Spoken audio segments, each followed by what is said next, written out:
Now that we've got the basics of what goes into an introduction down, let's look at how do I make my introduction more specific or more focused towards my essay and what I am asserting, the evidence that I'm using in my essay.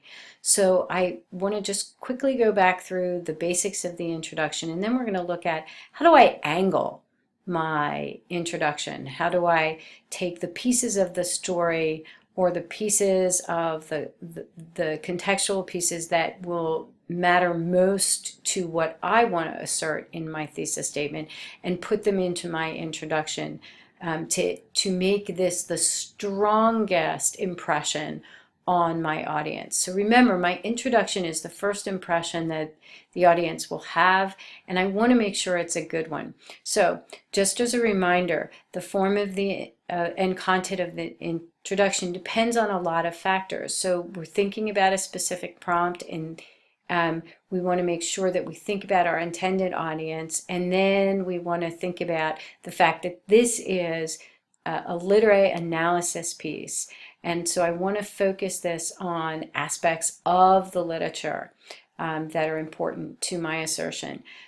Remember, my introduction has to reflect the prompt or the question that I was asked to answer.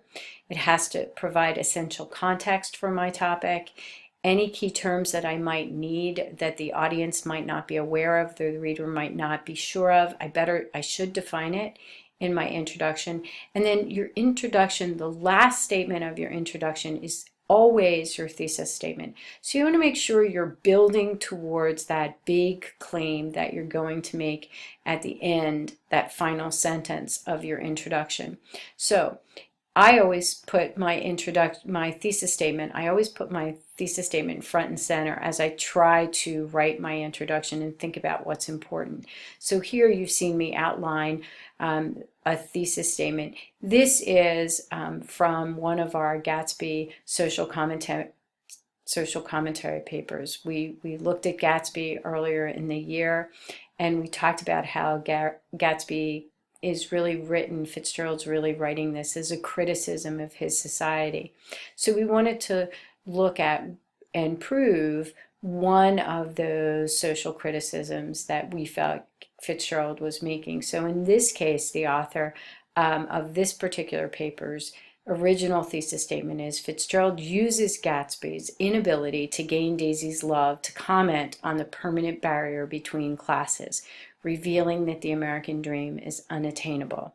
So this author puts this idea of moving from one social class to another as part of the American dream. So then I want to think about, okay, so what do I want to say before my thesis statements that's going to give my reader an understanding of what it is here about class and American dream that I think is important. So I look down and I think about my opening statement. So one of the assertions I'm trying to make here is that within Gatsby, Fitzgerald is exploring this idea of social hierarchies and class barriers that exist in the early 20th century. So that's my opening sentence. I try to avoid empty sentences or empty fillers and big generalities like marriage has always been about love, or Fitzgerald's Gatsby is a momentous piece of literature of the 20th century.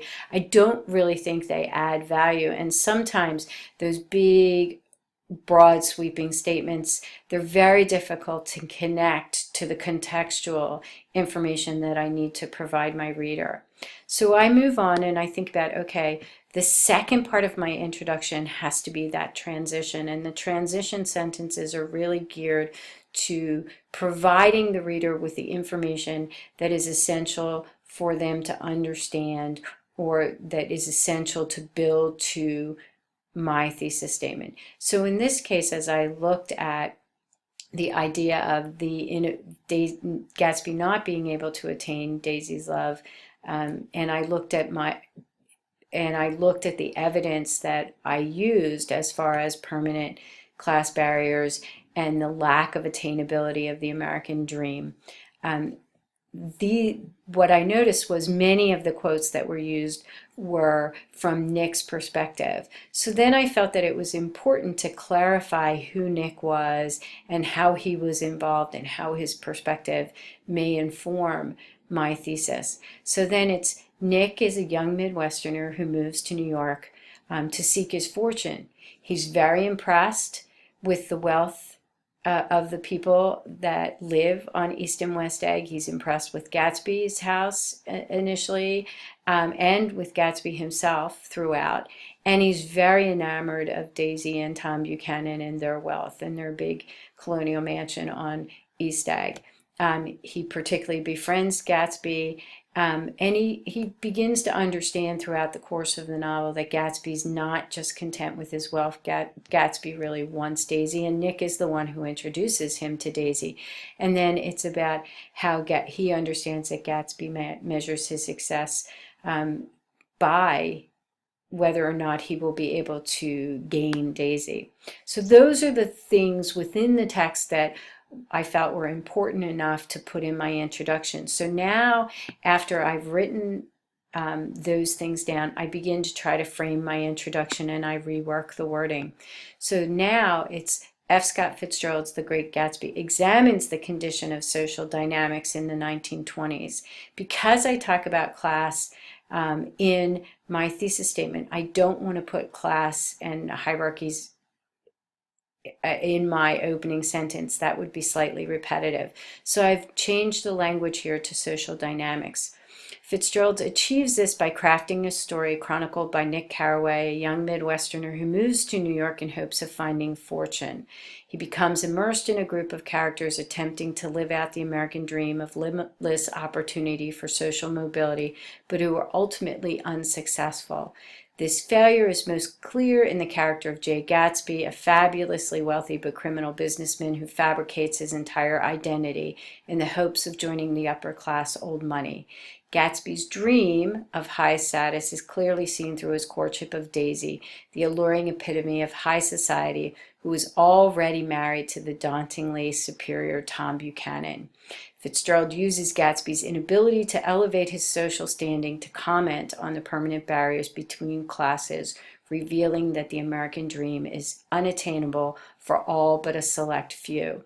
So you should notice, as I've read through this, that I clearly followed this brief outline of facts or ideas that I had as far as what I needed to use from the story to build to my thesis statement.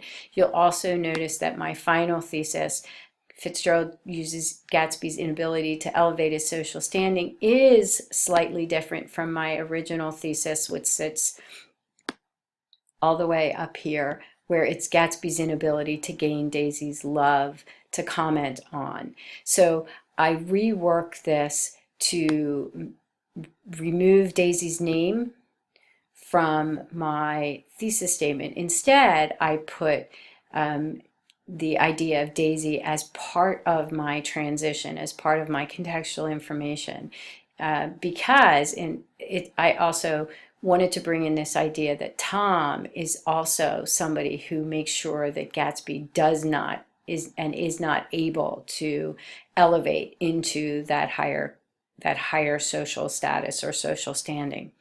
Now, just quickly, I want to make sure that I can look at the exact same idea, this idea of social mobility, but there was a second piece of writing that approached it from a different way. The textual evidence that the second author had more to do with the setting of the story and dealt a lot with Gatsby versus Tom's mansion and the displays of wealth. And so when I look at that idea about how the classes are separated and one cannot shift from the one class to the other, the nouveau riche cannot break into that old aristocracy, then the facts lend themselves to a little bit of a different contextual angle. So again, this is an angled introduction. So when I think about the setting and those types of things, The second author looked at the stock market boom and the belief that everybody could be a success. Gatsby believes that money can buy its way to the top. Gatsby believes that money can buy Daisy. And then Tom reveals Gatsby's illegal activities, which Daisy rejects and turns away. So again, same initial starting point, which is that idea of social hierarchy and social classes. Very different introduction. So this starts set amidst the world of Long Island's rich and famous. The Great Gatsby explores social hierarchies or classes during the 1920s. Characterized by its booming stock market economy, the 20s championed the idea that any man could reach society's top tier through the accumulation of wealth. The novel's main character, Jay Gatsby, is a member of this rising group of nouveau riche. However, despite obtaining immense wealth, Gatsby is unable to penetrate the ranks of the upper-class elite. Fitzgerald portrays Gatsby's ineptitude through his ostentatious displays of wealth, as well as his inability to win the embodiment of social status, Daisy Buchanan. Fitzgerald's Gatsby exposes the limited mobility within the social hierarchy of the 1920s and asserts the unattainability of the American dream. Notice again the similarity between the two thesis statements. The difference is truly the evidence that is collected.